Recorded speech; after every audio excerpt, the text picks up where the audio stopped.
Brought to you by Natural Healer. www.naturalhealer.com.au. All rights reserved.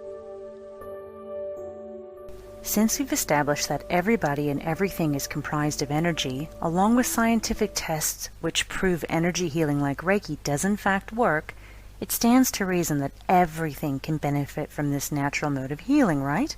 Correct. Although our environment, including plants, can receive and flourish from energy healing, today I'm going to focus on the more immediate and relatable members of our families, our pets. Now let me rephrase that and remove the term pets and call them famimals, which is my made-up word for a pet, adding family and animals together. I firmly believe when you adopt another living thing into your household, they have just become your family member. I dare say many, if not most of you, would agree that your furry, feathered, scaled, or finned famimal is truly like family to you. I'd even take a gander that some might even treat their famimal better than their family. Well, in saying that, have a think. Do you treat your famimal like a plaything or pet, or do you treat them like a family member? Be it how you speak and handle them to the type of food and health care they receive, how does that compare to a beloved family member of yours? When you train, scold, talk, hug, do you do it in the same way as you would your son, sister, father, or cousin, or not? Now, this is something I had a great awakening about and had to reconsider when Twinkie, my 13-year-old cat, fell ill with feline hyperthyroidism last year. The healing journey we went on changed the way I looked at her, which changed everything for me. According to certified holistic health practitioner, Reiki master teacher, renowned animal healer, and Natural Healer Society member Penny Leash, the top 3 reasons our famimals become unwell are from diseases of age that result in physical decline, imbalances due to environmental effects of toxins and medications, and injuries due to physical events. As the owner of Reiki for Paws, her experience is vast, so I find Penny's comment about toxins and medications of particular interest. That's not to lessen the significance of the other top 2 reasons famimals become unwell, but because it hits home with me pretty hard. And let me fill you on the 7-inch version of Twinkie's story. Around October 2013, Twinkie suddenly became very ill.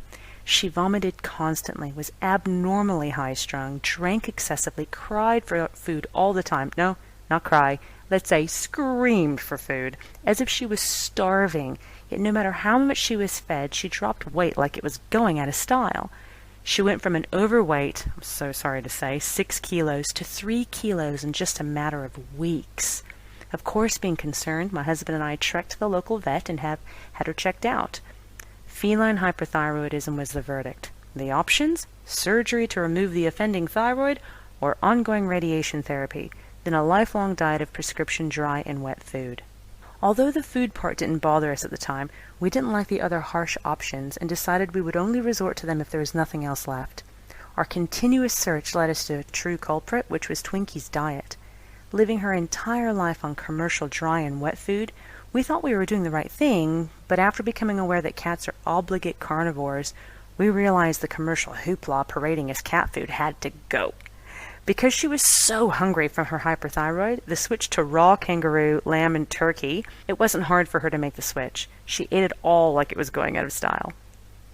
The results of just the diet switch shocked us. Her symptoms seemed to lessen almost immediately.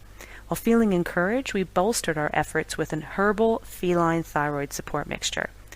Other than her going through a detox, expelling 12 years of junk food was pretty tough, Twinkie truly seemed as though she was recovering.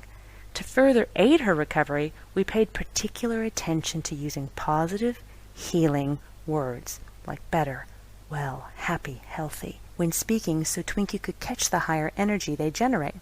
Not to mention, I'm 99.99% sure that she understands what I say anyway. Oh yes, and of course, I did conduct multiple Reiki sessions on her every day. Needless to say, Twinkie's condition turned around quick smart, and I do not hesitate in saying now, she's not only totally cured, but better and healthier than ever before.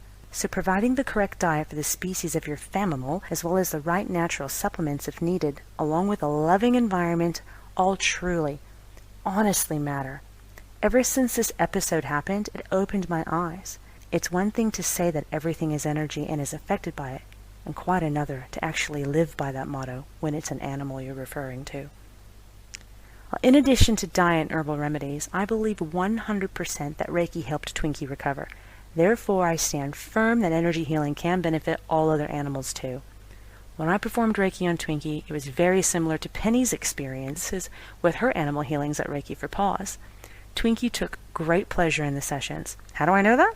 Because she not only purred fully when I did it, but she groomed me as well as I did it, and she would often go to sleep as I continued the session. So after all that, where's Twinkie now? Well, a few months ago, we took her back to the vet, not the original one, but our holistic vet, and blood tests confirmed she no longer has feline hyperthyroidism. Now that's pretty special, isn't it? No surgery, no chemical or toxic medications, just the right decisions and lots of loving energy.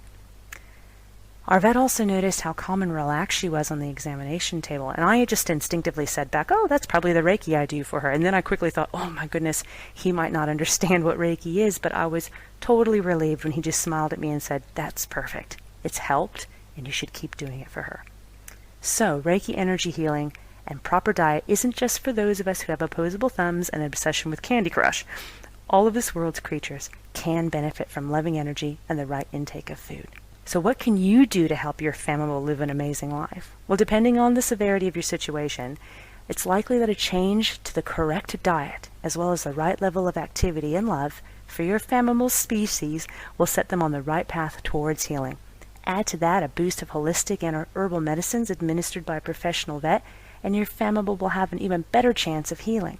Lastly, top this all off with loving energy, like Reiki, as often as possible, and they will at the very least feel the warmth of your heart and the strength of your efforts in helping them heal, which will give them much peace and a lot of comfort as they go through their journey.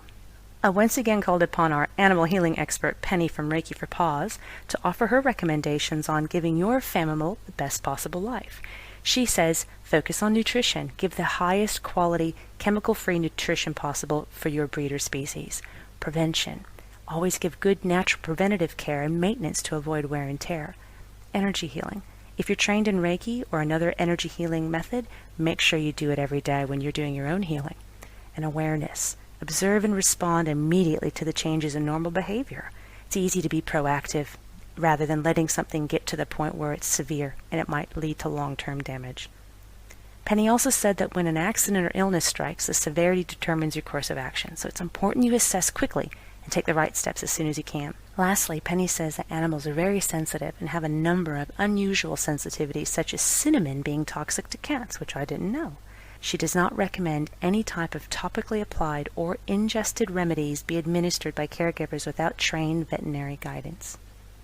So is your furry, feathered, scaled, or finned family member eating the correct diet for who they are? Are you providing them the same loving, supportive, and communicative environment that you yourself thrive in? Or perhaps you're of the opinion that none of this matters because they're just animals, without feelings or emotions.